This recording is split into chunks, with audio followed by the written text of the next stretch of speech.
Well, all this week, as we've looked at the final verses in chapter 3 of Proverbs, I've talked a lot about choices. And there are choices that many of us don't really see as choices. We think that life is something that happens to us when we're busy doing something else. And I would say to a certain degree that's true, that it's impossible to control the world to the extent that you can shield yourself from any kind of harm or disappointment or loss. It's just part of the dynamics of the universe that everything is going from a state of order to disorder, that everything is going from health to decay.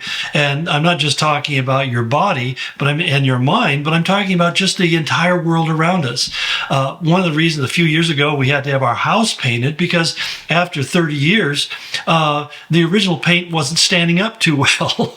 And I mean, it's a reality. It's the aging process, the decaying process, the weathering process, if you will. And every one of us, if we live long enough, will become weathered. And one of the things that I love about youth is the strength and vitality and the energy and the stamina that you have when you're young. And one of the things I don't like about getting older is you find that your vitality, your strength, your stamina begins to decrease. And yet God has this interesting way of balancing life out, because if we live our life as young men and young women and we seek God and we seek to know Him first and foremost in our life, then when we get older and our bodies begin to not function as effectively as they did when we were young, we'll discover that God gives us a greater wisdom and perspective. And we have experience, we have knowledge. Really, that's what wisdom means, is to have experience that is translated into knowledge, and knowledge which leads to good judgment, so that we respond to life in a very sensible way. And sensible means common sense. I mean, we make decisions based upon what is both true and real. And never think that truth and reality aren't the same, because, the reality is that when people say, well, basically I was born a woman or I was born a man, when it's the obvious difference. The anatomical evidence is undeniable. But the simple fact is that even when they make the effort to change themselves, even surgically or chemically, it leads to disease and early death. It's not a fulfillment. In fact, the more people transition, the higher percentage of them who commit suicide. The whole argument that you don't want to deny your children from transitioning because they'll likely take their own life. And now we find the statistics are that the percentage of kids that take their life is higher amongst those who actually go ahead and take the chemicals or have the surgeries. And so it's really important, because what they're trying to do is push against reality, and reality always wins. And so when we bring our judgments into alignment with what is really true about life, we find that our life overall becomes more blessed and more successful. And we really experience kind of the benefits of being honored by people and being and not having to go through the degree of shame that often accompanies bad decisions. Which is interesting, because as we move from chapter 3 into chapter 4, Solomon introduces us to kind of the autobiographical aspect of the book of Proverbs. He talks about his life, where he says, in verse 3, we'll get to that again later on next time, but he says, when I was a boy in my father's house, still tender, and an only child of my mother. Well, he's talking about King David, and he's talking about Bathsheba.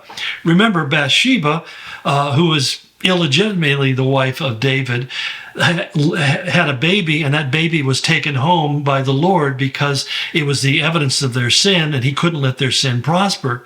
And yet God promised to bless Bathsheba as her and David came to repentance for their behavior, and he blessed them with a son. That son was Solomon, and he was the one whom God chose to succeed his father. And so Solomon is talking about his childhood here, how that his father imparted to him wisdom. And what was the very first bit of wisdom that David imparted to Solomon? Listen to what he said in verse 1. Listen, my son, to a father's instruction. Pay attention and gain understanding. I give you sound learning, so do not forsake my teaching.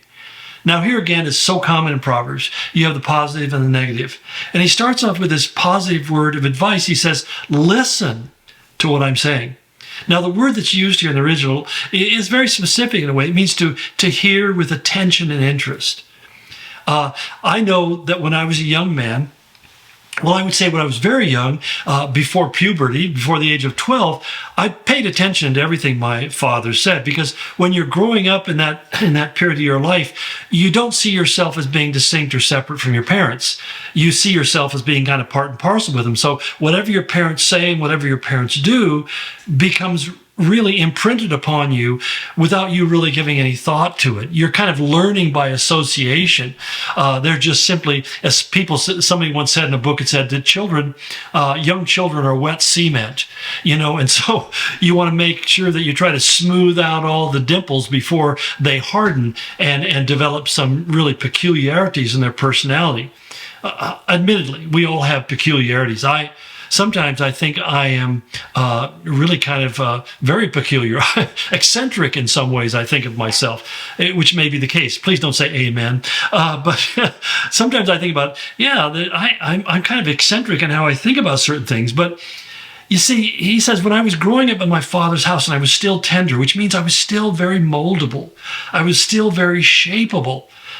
And I was really the only child of my mother. In other words, she was investing everything she had into me, because God had promised her that Solomon would be the next king, and David promised her that Solomon would become the next king. We find that out when we get into the books of Samuel and Kings. Well, the whole point is that she wanted to make a point to impress upon him the things that were so important and valuable, and she really put that onus on David, not to neglect him like he had done with all of his other children. We know that David probably had at least 16 wives and had multiple kids, and most of them were a train wreck. And I think part of it is because he probably neglected them. They were living in the harem or with their moms, and he's off being king someplace, doing king stuff. And so here is, I think that Bathsheba said, don't do to Solomon what you've done, and that's simply the sin of neglect. You've neglected to speak into their lives. So speak into David's life. One of the things we find that when one of his sons committed a terrible sin, that David never said anything to him, which just enraged the rest of the family and led to a bunch of chaos. But I won't go down that trail. We don't have time. But he says, when I was in my father's house and I was still tender, I was still moldable. And that's usually the case before kids hit the teen years. Not that you can't speak into their life when they're teenagers, but I love what Mark Twain said. He said, when I was 14, I felt my father was the dumbest man on the planet. When I turned 21, I was surprised at how much he learned in 7 short years. And there's something that, sometimes in those teen years, a counselor friend of mine talked about being a period of temporary insanity, where they're trying to figure out who they are. It's a process of what we call individuation, where they begin to discover their identity separate from their mom and dad. And that can be a difficult and rocky process to go through. It has to happen. They have to become their own person. They have to one day marry somebody and go off and create their own family.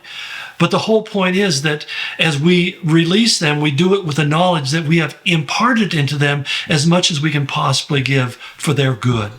And that's why Solomon said, my father said, pay attention to my instructions. Pay attention to my advice. Listen to it with interest. And the idea of even the word pay attention means to incline yourself, to regard it, to be respectful of what I'm saying to you. So don't miss all the things that I'm saying to you. Pay very close attention, and then he gives the negative injunction, don't forsake it, which means literally to abandon it, neglect it, and desert it. All of us have to do that to some degree. I mean, we have to rebel against our parents to realize how true the things they told us are. But at the same time, you don't want to rebel so ferociously that it's so hard to come back, and you create so much damage and harm that you have to pay the consequences for the rest of your life. So he says, basically, be attentive to the instructions. Now, I don't know what your childhood was like, but I would say this, that in almost every case, you had parents who said things to you that you needed to pay attention to, even now. And if you're like mine, my parents had some things that they were into that weren't healthy, but it's interesting because some of their worst issues became the greatest learning lessons for me, because sadly my parents didn't really understand the idea of being faithfully married to one person for your whole life. And so there was a lot of that kind of cheating that went on. And I remember when I discovered that at about the age of 12, it was so impactful in a negative way that I determined I would never be that person. And even to stay in my life, that idea of not being faithful to my wife is actually viscerally distasteful to me.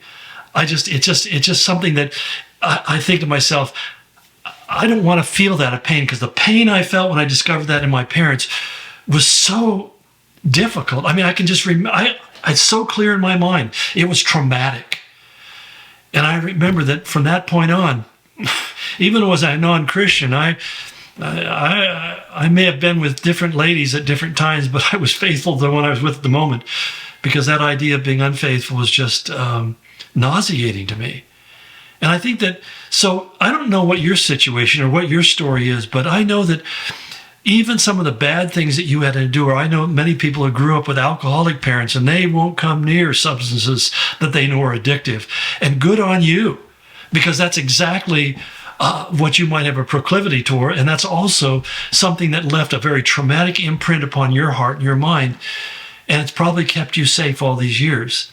So even in the negatives, there are some positives that we can derive from it.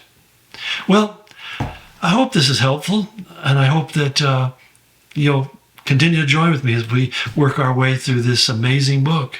God bless you and go in His grace.